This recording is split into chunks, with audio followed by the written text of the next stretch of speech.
मी श्रेया सुरेश यादव आणि ही माझी पार्टनर आदिबा. आम्हाला गायडन्स केलं आहे आसावरी ताईंनी, म्हणजे आसावरी शिंदे ताईंनी. आणि आज आम्ही इथं आमचा प्रयोग करायला आलो आहे आणि आमच्या प्रयोगाचं नाव आहे केसांपासून खत निर्मिती म्हणजेच हेअर फर्टिलायझर. आणि शाळेचं नाव आहे कमला निमकर बालभवन. आजकाल सलून आणि पार्लरची संख्या वाढली आहे, त्यामुळे त्याच्यामध्ये कापलेल्या केसांची पण संख्या वाढलेली आहे. जे मोठे गळलेले केस आहेत ते मार्केटमध्ये विकले जातात, पण जे कापलेले केस आहेत ते वेस्टमध्ये जातात आणि त्याला डिकंपोज होण्यासाठी 2 ते 3 वर्षाचा कालावधी लागतो. त्यामुळे आम्ही केसांपासून खत निर्मिती करण्याचा विचार केला. तर सर्वप्रथम आम्ही 2% KOH सोल्युशन बनवलं. त्यामध्ये 100 ml वॉटर आणि 2 ग्रॅम क्रिस्टल फॉर्ममधला KOH म्हणजे पोटॅशियम हायड्रॉक्साईड टाकला. त्यानंतर ह्या सोल्युशनमधलं 20 ml सोल्युशन घेऊन त्यामध्ये 2 ग्रॅम केसं टाकली आणि 2 ग्रॅम केसं टाकल्यानंतर त्याला आम्ही हीट केलं आणि त्यानंतर अशा प्रकारचं फर्टिलायझर 10 ते 15 मिनटातच रेडी झालं. पण विदाऊट हिटिंग 15 ते 20 दिवसांचा कालावधी लागतो हेअर त्याच्यामध्ये पूर्णपणे डिझॉल्विंग होण्यासाठी. आणि याचं pH कंट्रोल करण्यासाठी आम्ही फॉस्फरिक ॲसिड किंवा मग लिंबूचा वापर करून सुद्धा आपण याचा pH कंट्रोल करू शकतो. आणि या सर्वांचा सायंटिफिक रिझन म्हणजे keratin protein breakdown into the amino acid. म्हणजेच केसांमध्ये जे केरेटिन प्रोटीन असतं ते 4 प्रकारच्या अमिनो आम्लापासून बनलेलं असतं आणि अमिनो आम्लांमध्ये नायट्रोजन आणि फॉस्फरस असतो जो झाडांसाठी उपयुक्त असतो. शिवाय आपण पोटॅशियम हायड्रॉक्साईड ज्याच्यामध्ये टाकतो त्यातून पोटॅशियम मिळतो. म्हणजे ऑलटुगेदर ह्या फर्टिलायझरमधून झाडांसाठी उपयुक्त असलेले NPK हे 3 मुख्य घटक मिळतात, जेणेकरून त्यांची ग्रोथ पण जास्त फास्टर होते आणि त्यांना कोणता जर डिसीज असेल तर तो सुद्धा डिसीज क्युअर होतो.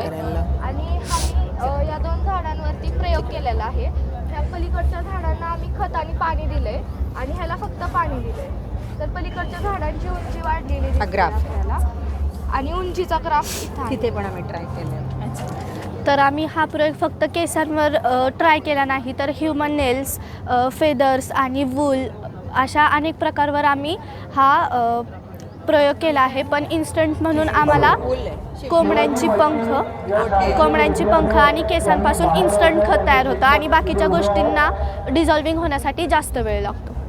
म्हणजे ह्यातून हे सिद्ध होतं की केसांपासून आणि कोंबडींच्या केसांपासून लवकर आणि उपयुक्त असं खत तयार होतं.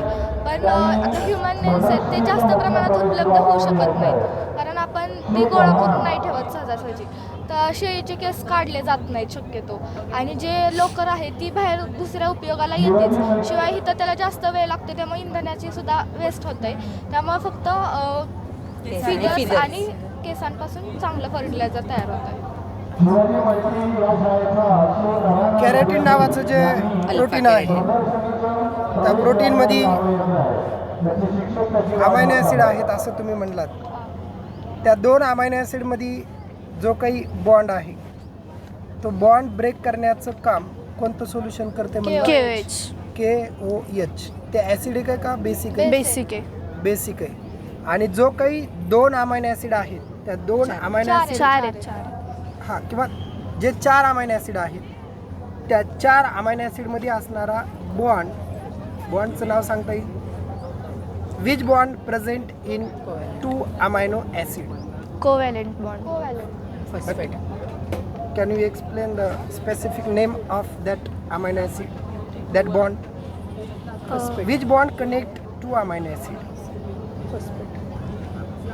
ॲक्च्युली त्याच्यामध्ये खूप प्रकारचे ॲमिनो ॲसिडमध्ये खूप प्रकारच्या साखळ्या असतात, त्यामुळे असं स्पेसिफिक आपल्याला सांगता येणार नाही. बॉन्ड त्याच्यामध्ये नायट्रोजन आणि फॉस्फरस. ही संकल्पना तुम्हाला कशी सुचली? केसांचं म्हणजे खूप वेस्ट झालेली होती, घरात सुद्धा तो प्रॉब्लेम होता. मग आम्ही फक्त KOHच नाही, आम्हाला इन्स्टंट खत तयार करायचं होतं, त्यामुळे आम्ही फक्त KOHच नाही इतर सुद्धा वेगवेगळे ॲसिड आणि बेसचा उपयोग केला. त्यातलं KOH